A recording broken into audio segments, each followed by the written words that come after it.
नमस्कार दोस्तों, साहित्य ज्ञान क्लासेस में हार्दिक स्वागत है आपका। आज के सत्र में हम अध्ययन कर रहे हैं हिंदी साहित्य का इतिहास आदिकाल। आदिकाल से महत्वपूर्ण प्रश्न एवं प्रमुख काव्य पंक्तियाँ, ये सभी प्रश्न PYQ हैं और सभी प्रश्न व्याख्या सहित हैं। ये सभी प्रश्न UP, TGT, PGT, assistant professor, UGC net, Haryana assistant professor सभी परीक्षाओं में आए हुए प्रश्न हैं और बहुत ही महत्वपूर्ण प्रश्न हैं। और आदिकाल की ये प्रमुख काव्य पंक्तियां हैं जो परीक्षाओं में कई बार आती हैं और परीक्षाओं की दृष्टि से बहुत ही महत्वपूर्ण हैं। तो हमने इन्हीं पंक्तियों का अध्ययन करना है आज के सत्र में। शुरू करते हैं। पंक्ति है, इश्क भरा है देख ले और जगत से दूर, एक अचंबा हमने देखा देहरी का नासूर। अमीर खुसरो की उपयुक्त पहेली से क्या अभिप्राय है? सन्यासी, खंडहर, कुआं, प्रेमी का हृदय। और ये प्रश्न जो है UGC नेट जून 2019 का प्रश्न है। तो सही उत्तर है कुआं, है ना। व्याख्या देखते हैं हम। अमीर खुसरो की उपयुक्त पहेली का अभिप्राय है कुआं। अमीर खुसरो की महत्वपूर्ण पहेलियां, एक थाल मोती से भरा, सबके सिर पर औंधा धरा, चारों ओर वह थाली फिरे, मोती उससे एक न गिरे। इसका अर्थ है आकाश। एक नार ने अचरज किया, सांप मार पिंजड़े में दिया, जो जो सांप ताल को खाई, सूखे ताल सांप मर जाई। और इसका अर्थ है दीपक। तो ये तो बहुत ही महत्वपूर्ण है, कई बार परीक्षाओं में आती है। अर्थ ते इसका बूझेगा, मुंह देखो तो सूझेगा दर्पण। तो ये काव्य पंक्तियां हैं, ये पहेलियां हैं, ये सभी अमीर खुसरो के द्वारा लिखित हैं। इनके ग्रंथ हैं खालिक बारी, पहेलियां, मुकरियां, दो सुखनी, गजल आदि। अगली पंक्ति है, सखी पिया को जो मैं न देखूं, तो कैसे काटूं अंधेरी रतियां। उपयुक्त काव्य पंक्ति किस कवि की हैं? विद्यापति, नरपतिनाल, अमीर खुसरो, भट्ट केदार। और ये प्रश्न भी UGC नेट जून 2019 का ही प्रश्न है और सही उत्तर है अमीर खुसरो। अमीर खुसरो प्रश्नों उपरोक्त पंक्तियां खड़ी बोली के प्रथम प्रयोक्ता आदिकालीन कवि अमीर खुसरो की हैं। अमीर खुसरो हिंदी खड़ी बोली के प्रथम कवि माने जाते हैं। इनकी प्रमुख रचनाएं हैं खालिक बारी, दीवाने हिंदवी, हालात कन्हैया, मुकरियां, दो सुखने, गजल इत्यादि। ये सभी रचनाएं अमीर खुसरो की हैं। इन्होंने सितार और तबला का आविष्कार भी किया था। ये प्रसिद्ध संगीतज्ञ हजरत निजामुद्दीन औलिया के परम शिष्य थे। जबकि आदिकालीन कवि विद्यापति की उपाधियां हैं मैथिल कोकिल, कविशेखर, अभिनव जयदेव, खिलावन कवि। इनकी प्रमुख रचनाएं कौन कौन सी हैं? कीर्तिलता, कीर्ति पताका, गोरक्ष विजय।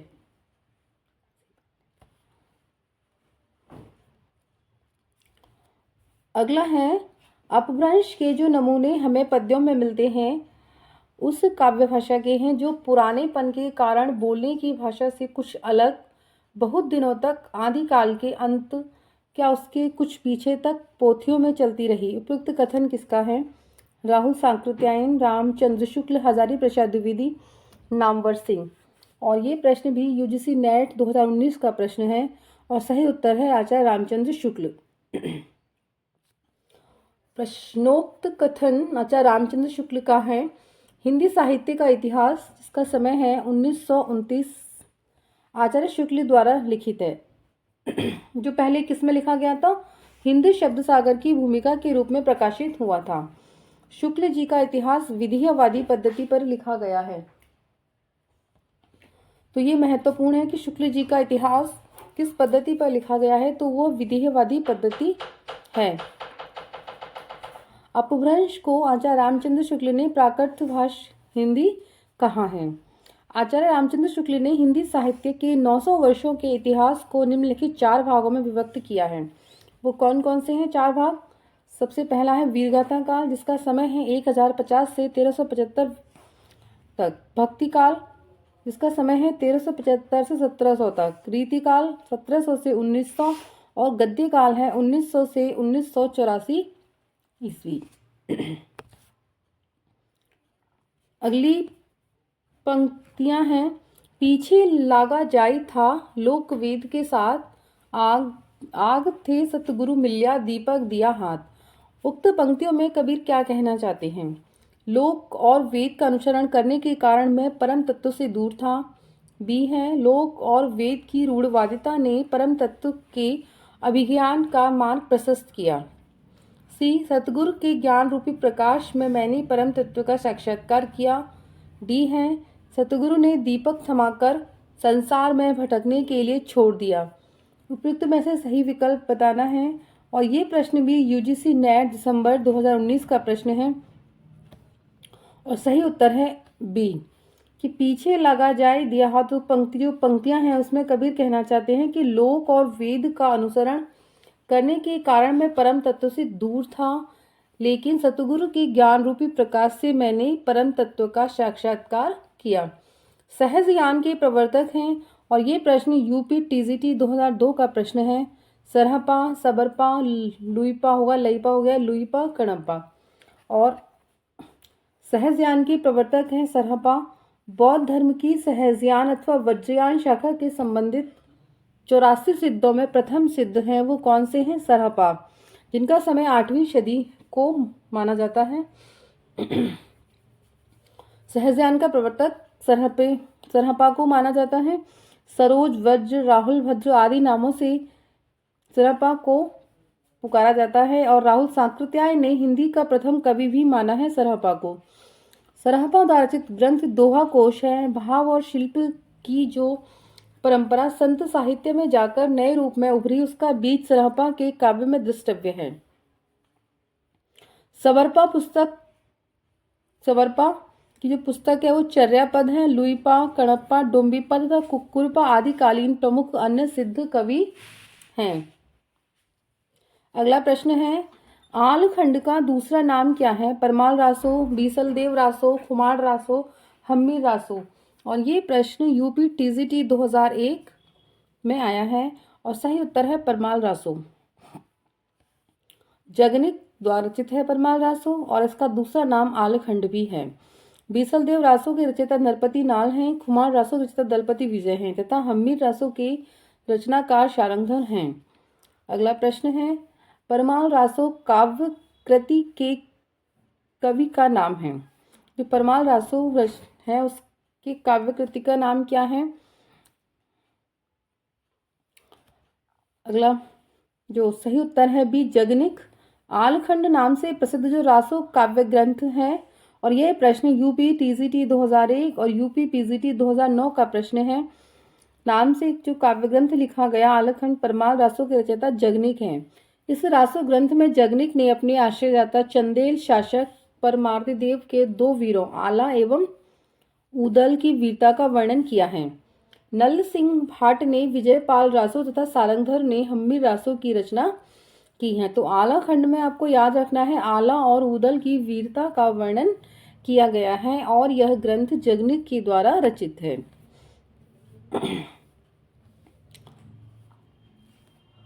अच्युत चरण तरंगिनी शिव सिर मालती माल, हरिन बनायो सुरसुरी कीजो इंदव भाल।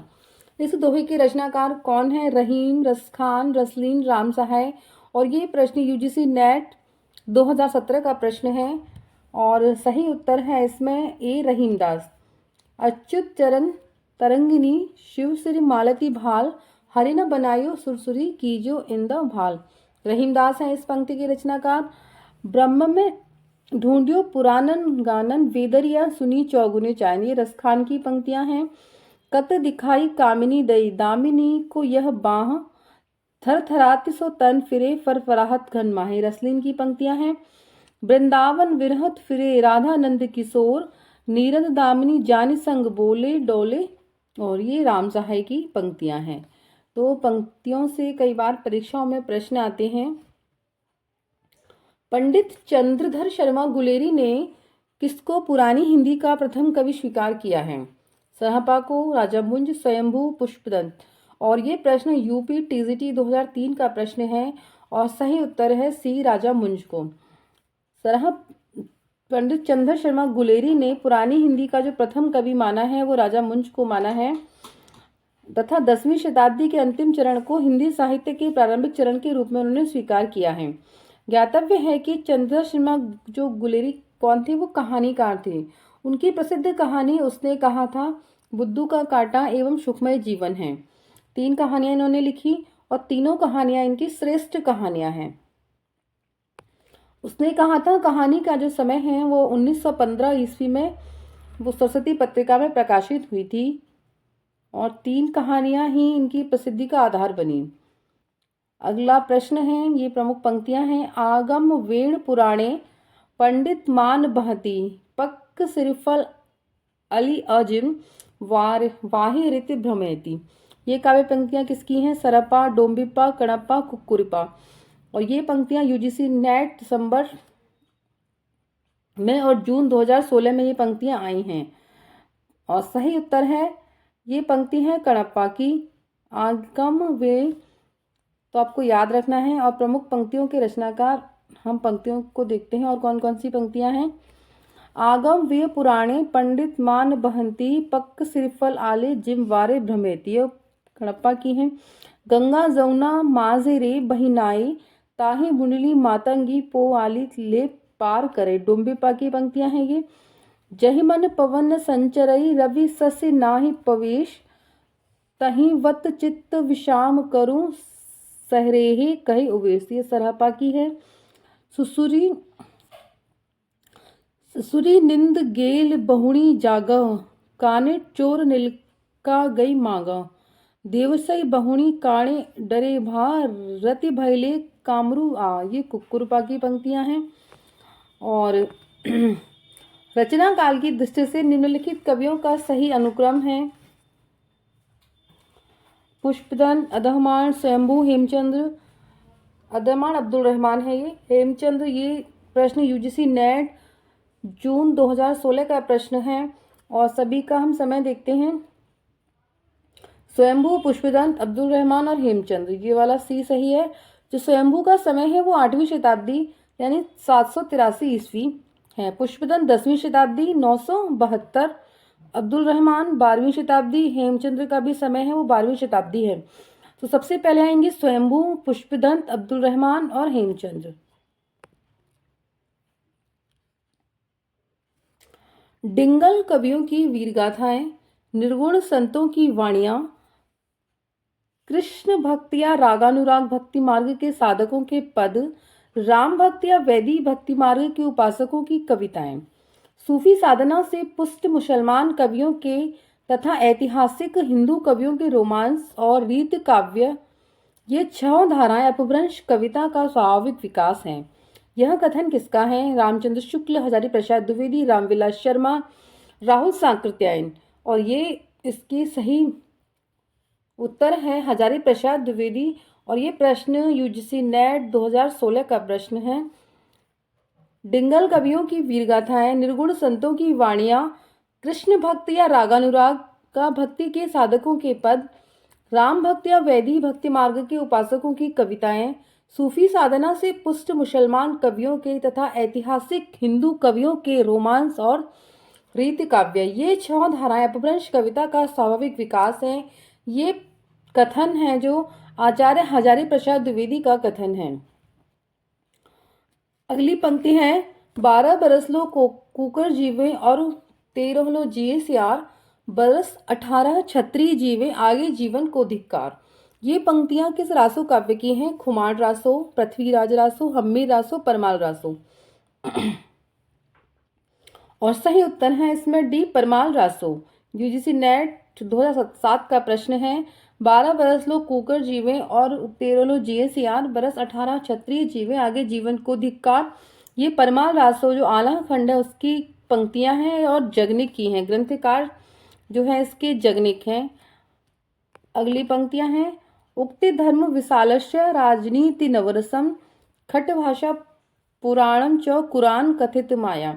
ये पंक्तियां हैं पृथ्वीराज रासो की और रचनाकार हैं इसके चंद्रबरदाई। पिय चित्तौड़ न आवई सावण पहली तीज, खुमार रासो दलपति विजय की पंक्तियां हैं ये। चलियो वीर हम्मीर पामर में इण कंपई, हम्मीर रासो शारंगधर की पंक्तियां हैं ये।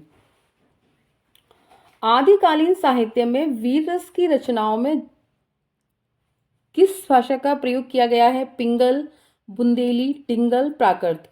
और ये प्रश्न यूजीसी नेट जून 2008 का प्रश्न है। आदिकाल में वीर रस की रचनाओं में डिंगल भाषा या शैली का प्रयोग किया गया है। ये दो भाषाओं के मिश्रण से बनी है। कौन कौन सी?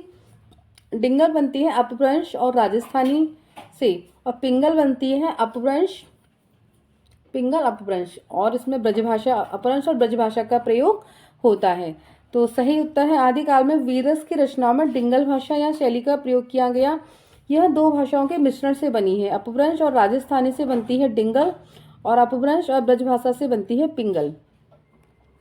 तो आपको याद रखना है कौन सी से कौन सी। शब्दानुशासन के लेखक हैं आचार्य रामचंद्र शुक्ल, हेमचंद्र सरहपा, स्वयंभू। और ये प्रश्न यूजीसी नेट 2009 का प्रश्न है। शब्दानुशासन जो व्याकरण एक ग्रंथ है और इस ग्रंथ के रचनाकार हेमचंद्र हैं। इसमें संस्कृत, प्राकृत और अपभ्रंश तीनों का समावेश है। रसमीमांसा 1949 आचार्य रामचंद्र शुक्ल, दोहा को सरहपा, परम चिरो स्वयंभू की रचना है। अगला प्रश्न है खालिक बारी किसकी रचना है? खालिक खलक, रहीम, अमीर खुसरो, अकबर। यूजीसी नेट 2009 का प्रश्न है ये, और सही उत्तर है इसमें सी, अमीर खुसरो। खालिक बारी कोश ग्रंथ, दो सूखने, हालात एक कन्हैया, नजराइन ए हिंदी, पहेलियां, मुकरियां, गजल इत्यादि अमीर खुसरो की रचनाएं हैं। और अमीर खुसरो का वास्तविक नाम क्या था? अबुल हसन। अमीर खुसरो निजामुद्दीन औलिया के शिष्य थे। तो गुरु शिष्य परंपरा से भी कई बार प्रश्न आते हैं। अमीर खुसरो खड़ी बोली के आदि कवि तथा प्रथम कवि कहे जाते हैं। अगला प्रश्न है पुष्पदंत किस शताब्दी के कवि हैं? 8वीं शताब्दी, 7वीं, 10वीं, 11वीं। और ये प्रश्न यूजीसी नेट 2012 का प्रश्न है। पुष्पदंत का जो हुआ था आविर्भाव वो 972 ईस्वी 10वीं शताब्दी में हुआ था। पुष्पदंत अपभ्रंश के महाकवि हैं। इनको हिंदी का भवभूति कहा जाता है। शिव सिंह सेंगर ने पुष्य कवि को भाका की जड़ कहा है। पुष्पदंत की 3 रचनाएं प्रकाश में आ चुकी हैं। कौन कौन सी हैं? महापुराण, इसमें कुल 102 संधियां हैं। जस हर चरयू, यह काव्यग्रंथ 4 संधियों में पूरा हुआ है और इसमें नामानुसार यशोधरा का जीवन चरित्र तथा उनके जन्म जन्मांतरों का वर्णन किया गया है। नय कुमार चरयू, इस काव्य में 9 संधियां हैं। पुष्पदंत ने स्वयं को अभिमान मेरु, काव्य रत्नाकर, कवि कुल तिलक आदि उपाधियों से विभूषित किया है। अपने आप को उन्होंने ये उपाधियां दी हैं। दोहा कोश किसकी रचना है? और यह प्रश्न DSSB PGT 2018, MP assistant professor Hindi 2017, UGC net 2012। ये प्रश्न तो बहुत ही महत्वपूर्ण है और कई बार परीक्षाओं में ये प्रश्न आया है कि दोहा कोश किसकी रचना है? तो दोहा कोश के रचनाकार सरहपा हैं। इनका समय है 8वीं शताब्दी के कवि तथा हिंदी के प्रथम कवि की रचना है दोहा कोश। सरहपा हिंदी के साथ साथ सिद्धों में भी प्रथम कवि हैं। सवरपा 780 ईस्वी, इनकी प्रमुख रचना चर्यापद है। यह एक प्रकार का गीत है जो सामान्यतः अनुष्ठानों के समय गाया जाता है। चर्यापद संध्या भाषा के दृष्टिकूट पदों में लिखी गई रचना है। तो आज के सत्र में इतना ही। आगे के सत्र में जुड़े रहिए। धन्यवाद।